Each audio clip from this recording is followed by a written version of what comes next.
Halo semuanya, selamat datang kembali di channel saya First Education Medan.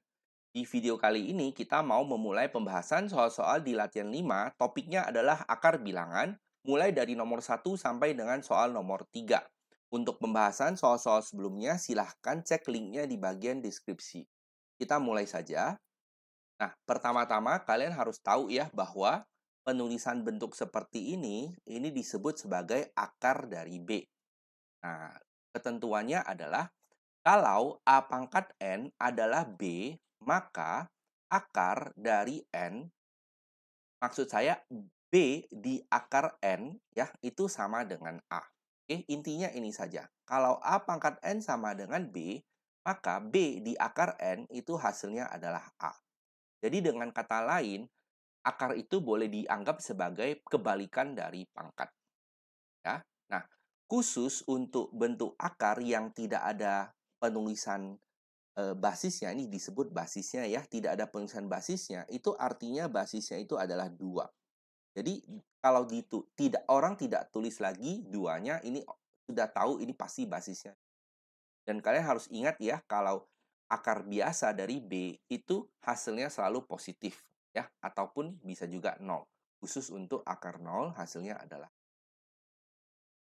Nah, lalu ingat ya, kalau A di pangkat M lalu di akar N itu sama artinya dengan A pangkat M per N. Oke, nah eh, ini penulisannya sama saja. Ini berarti di akar dulu lalu di pangkat. Sedangkan kalau yang ini di pangkat dulu lalu di akar.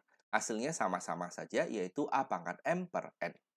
Ya. Nah, dengan situasi khusus di mana M dan N-nya sama, jadi kalau M dan N-nya sama, berarti kan sama dengan A pangkat N per N, berarti sama dengan A pangkat 1, yaitu A. Ya, jadi paling standarnya adalah ini. Akar dari A kuadrat itu berarti sama dengan A. Ya, karena ini kan sama dengan A pangkat 2 per 2. Berarti sama dengan A pangkat 1. Jadi, ingat, A kuadrat di akar sama dengan. Nah, sebelum kita memulai mengerjakan soal ini, sangat baik kalau kalian bisa menghafal bentuk perpangkatan ya. Jadi 1 pangkat 2 dihafal sampai dengan 30 di pangkat 2. Nah, untuk yang pangkat 3, kalian hafal juga sampai dengan pangkat 15. Ya, 15 di pangkat 3. Akan sangat membantu. Jadi, untuk soal nomor 1 ini, tentukanlah hasil akar-akar bilangan berikut. Ya, soal nomor A, akar dari 289. Nah, kalau kalian tahu ya, 289 itu sama artinya dengan 17 di pangkat 2. Oke, nah lalu di akar. Berarti sama dengan 17 di pangkat 2, lalu di pangkat setengah, berarti sama dengan 17 pangkat 1, yaitu 17. Ya, kalau kalian langsung menggunakan ketentuan ini juga boleh ya. Jadi, akar dari 17 dikuadrat sama dengan 17. Lanjut ke soal nomor B, minus akar 676. Itu adalah minus akar dari, nah 276 itu sama dengan 26 di pangkat 2, ya. Nah, jadi kita langsung aja buang akar dan kuadratnya di minus 20. Soal nomor C, akar 512 di akar 3. 512 itu adalah 8 di pangkat 3. Lalu di akar 3. Karena ini sama, berarti sama dengan 8. Ya, karena seperti ini. Akar N dari A pangkat N itu adalah A. Ya, intinya kalian boleh mengerti ini dan ini bisa dicoret. Oke. Soal nomor D, 2 kali akar 3 dari minus 343. Oke, nah kalau 343 saja itu adalah 7 di pangkat 3. Nah, karena ada minus, nah kita kan tahu ya minus kalau di pangkat ganjil minusnya tetap ada. Berarti minus 343 sama artinya dengan minus 7 di pangkat 3. Nah, lalu di akar 3, berarti ini bisa dicoret, tersisa 2 kali minus 7, yaitu minus 14. Soal E, akar dari akar 256. 256 itu 16 di kuadrat. Karena di akar, berarti tersisa 16. Nah, lalu di akar lagi. Berarti di pangkat setengah, nah 16 pangkat setengah adalah 4. Soal F. Akar 3 dari minus akar 729. 729 itu adalah 27 di pangkat 2. Di akar berarti tersisa 27. Tapi ada minusnya. Lalu kita harus tahu minus 27 itu sama dengan minus 3 di pangkat 3. Sama, berarti coret tersisa. Yang G, kita kerjakan masing-masing ya. Akar 324 itu sama dengan 18. Akar 3 dari 1331 adalah 11. Nah, lalu kita tinggal jumlahkan saja. Berarti hasil akhir adalah 2. Soal nomor H, seperti yang G, kita kerjakan masing-masing. Akar 3 dari minus 216 itu adalah minus. Kemudian akar 4 dari 1296 adalah 6. Lalu kita jumlahkan, hasil akhirnya adalah 0. Kita lanjut ke soal nomor 2 ya. Nah, tentukanlah hasil dari bilangan berikut untuk soal A. Akar dari 29 kuadrat dikurang 20 kuadrat. Ya, nah ini kalau kesalahan yang biasa adalah murid-murid suka menulis seperti ini.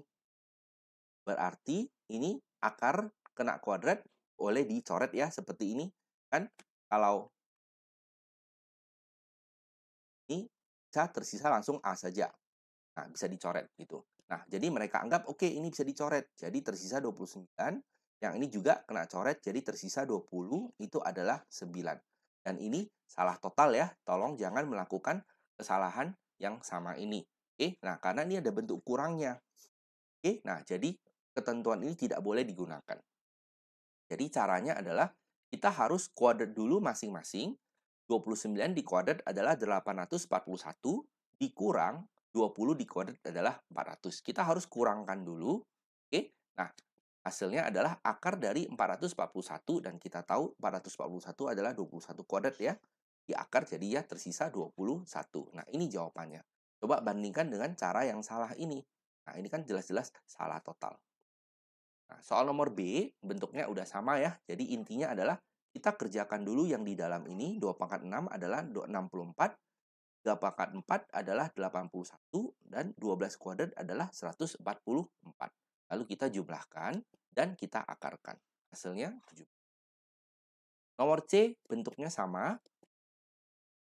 Hasil akhirnya ini ya. Saya tidak jelaskan lagi. Nah, bentuk D, kita kerjakan masing-masing. Akar dari 5 pangkat 4. Oke, ini adalah 5 pangkat 2. Mengapa? Karena itu sama artinya dengan 5 pangkat 4 lalu dipangkat setengah. Oke, nah 5 pangkat 2 adalah 25. Nah, lalu 4 dipangkat 6 dan di akar 3. Berarti 4 pangkat 6 lalu dikali sepertiga. Menjadi 16. Lalu kita tinggal jumlahkan. Nah, bentuk E dan F bentuknya sudah sama ya, saya tidak jelaskan lagi. Ini jawabannya. Kalian tinggal lihat saja. Kalau ada pertanyaan, tulis pertanyaan kalian di bagian komentar, akan saya jawab secepatnya. Kita lanjut ke soal nomor 3. Nah, sekarang kita ada tambahan rumus ya. Kalau ada bentuk perkalian, lalu kita akar, ya. Nah, itu artinya sama dengan masing-masing kena akar.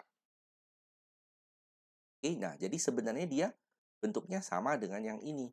Kalau ada bentuk kali, kita pangkat, itu berarti sama-sama kena pangkat. Bentuk akar pun sama. Kalau ada bentuk kali, kita akar, berarti artinya sama-sama kena akar.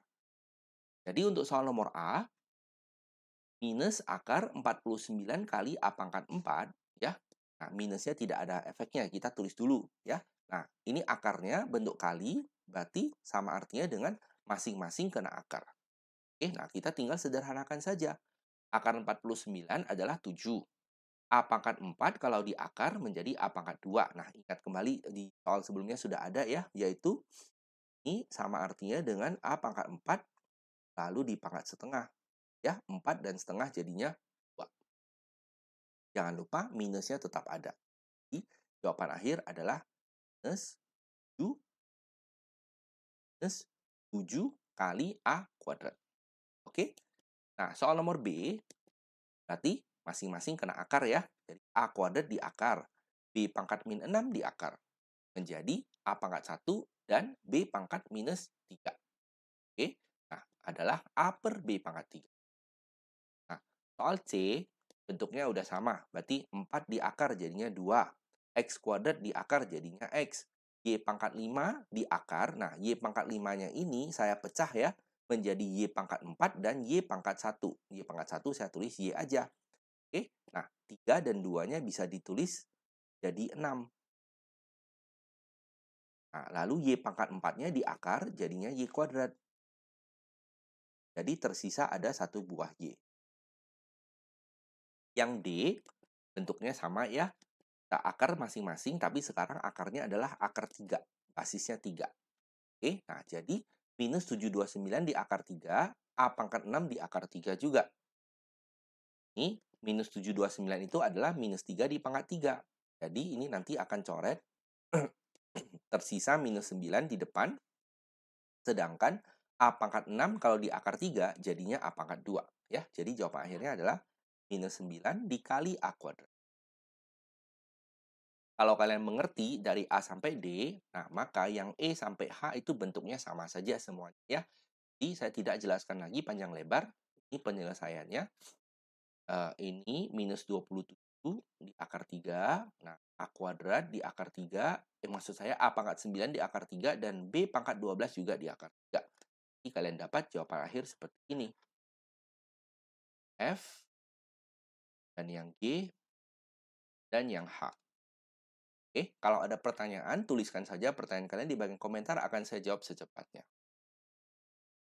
Jadi demikianlah pembahasan 3 soal awal untuk latihan 5 ini ya. Silahkan ditanya kalau ada pertanyaan, bagian komentar akan saya jawab secepatnya. Ingat untuk selalu belajar dan banyak berlatih, maka kalian pasti bisa. Silahkan di like video ini kalau kalian suka dan subscribe channel ini ya, supaya kalian tidak ketinggalan update video terbarunya. Terima kasih banyak sudah menonton dan sampai jumpa. Bye-bye.